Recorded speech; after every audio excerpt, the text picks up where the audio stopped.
Bonsoir, je vous présente Multimo. Donc dans Multimo, vous aurez une grille comme ceci de 10 par 8 que vous pouvez ne pas utiliser entière, hein. Vous avez un petit tableau dans la règle du jeu qui vous indique combien vous pouvez faire, par exemple une grille de 7 par 6, et puis là on vous dira combien de cases neutres, c'est-à-dire de petites cases noires, vous pourrez faire, car ce jeu est un jeu de mots croisés. On doit construire ses propres mots croisés. Alors, comment est-ce que cela fonctionne? Alors, dans le véritable jeu, vous avez une grille. Ensuite, à côté, vous avez une grille. À côté, vous avez un espace pour mettre des lettres. Et en dessous, vous avez toutes les lettres avec les cases noires. Voilà comment cela se présente lorsque vous avez le jeu. Ensuite, vous mettez entre les deux joueurs quelque chose pour séparer, d'assez haut, de manière à ce que les deux joueurs ne voient pas ce qu'ils posent. Donc ici, par exemple, ça suffirait largement. Et comment se joue ce jeu? Eh bien, je vais vous l'expliquer. Le but étant de faire le plus de points possible. Donc au départ, on décide avec l'autre joueur les points qu'on attribue aux différentes lettres. Donc chaque joueur a les mêmes lettres et a les mêmes cases noires. Il va falloir fabriquer une grille de mots croisés. Donc, comment cela se passe concrètement? Eh bien, c'est tout simple. Alors, il y a des variantes que je ne vous expliquerai pas ici. Si le jeu vous intéresse, vous les trouverez dans la règle. Là, on va expliquer la règle principale. Donc là, les joueurs décident de faire une grille de 10 par 8. Ils décident de toute la remplir. Comment est-ce que cela se passe? Eh bien, c'est très simple. Chacun leur tour, les joueurs vont tirer une lettre, hein, puisqu'elles sont toutes mobiles. En dessous, donc on a tiré, hop, on a tiré le tiroir et elles apparaissent. Donc moi ici je les mets parce que je n'ai pas le véritable jeu.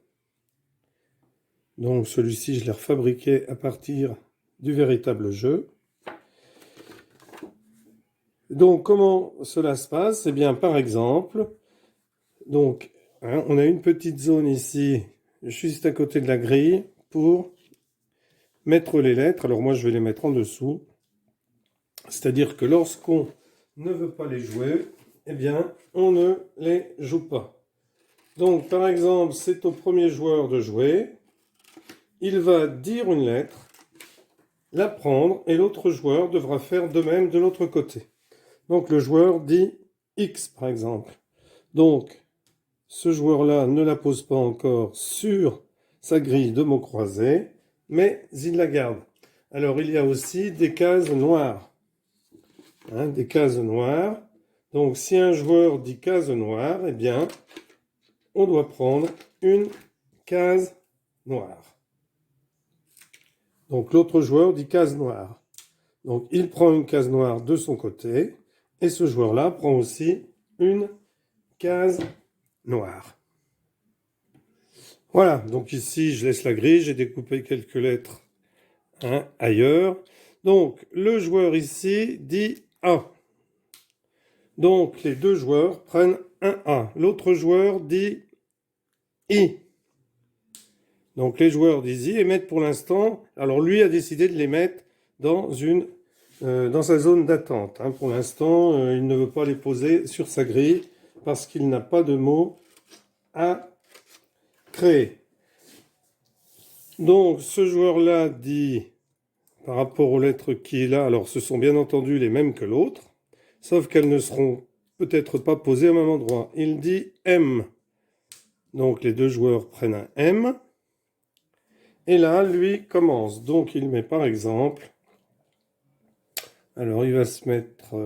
alors on se met n'importe où, hein, où on veut.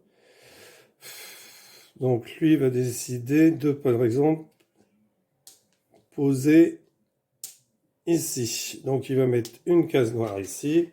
Et il va en mettre une autre tout à l'heure lorsque il en aura d'autres. Parce que de toute façon, il faudra prendre tant de cases noires. Hein. Je vous mettrai le petit tableau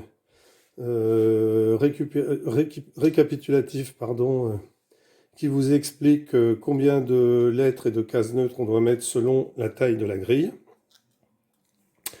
Donc, le joueur à qui c'est le tour dit U. L'autre joueur dit T. L'autre joueur dit case noire. L'autre joueur dit O. Donc au fur et à mesure, alors on peut laisser 1 minute pour le choix des lettres. On n'est pas obligé d'aller aussi vite. Donc par exemple ici, il mettrait mot.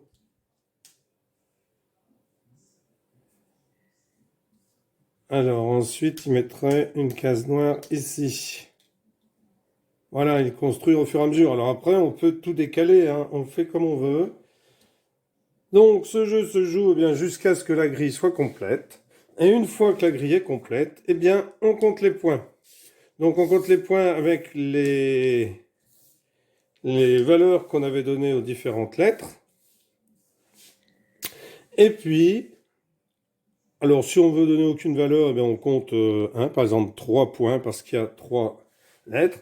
Et ensuite, on regarde s'il y a des mots qui ne sont pas valides. Au cas où il y aurait des mots qui ne sont pas valides, eh bien entendu, aucun point n'est marqué. Lorsqu'on a fait le total des points, alors le plus simple, c'est de mettre une valeur de 1 pour chaque lettre. Comme ça, c'est moins embêtant. Sinon, vous calquez un peu sur le Scrabble. C'est-à-dire, pour les lettres importantes, vous mettez 10 ou 8. Et si vous voulez donner les mêmes valeurs que pour le Scrabble, vous pouvez le faire. Bon, c'est beaucoup plus long à compter. Donc, généralement, on prend valeur 1. Et puis, les X, les Y, les Z, bon, de toute façon, généralement, ils ne sont pas trop choisis parce que les mots... Alors, j'en ai un, par exemple, ici, j'exu. Donc, par exemple, il pourrait très bien être mis ici. Donc, ensuite, il faut ou en dessous, ou au-dessus, ici. Alors, ensuite, il faut bien sûr mettre des cases noires. Voilà, excellent jeu que je vous conseille. Si vous achetez le véritable jeu, il est vraiment très, très bien fait. Je vous dis, il y a ici une grille, en dessous un tiroir avec toutes les lettres, et à côté de la grille, une zone dans laquelle on peut poser ses lettres. Voilà, merci d'avoir suivi cette vidéo. À bientôt. N'hésitez pas à vous abonner.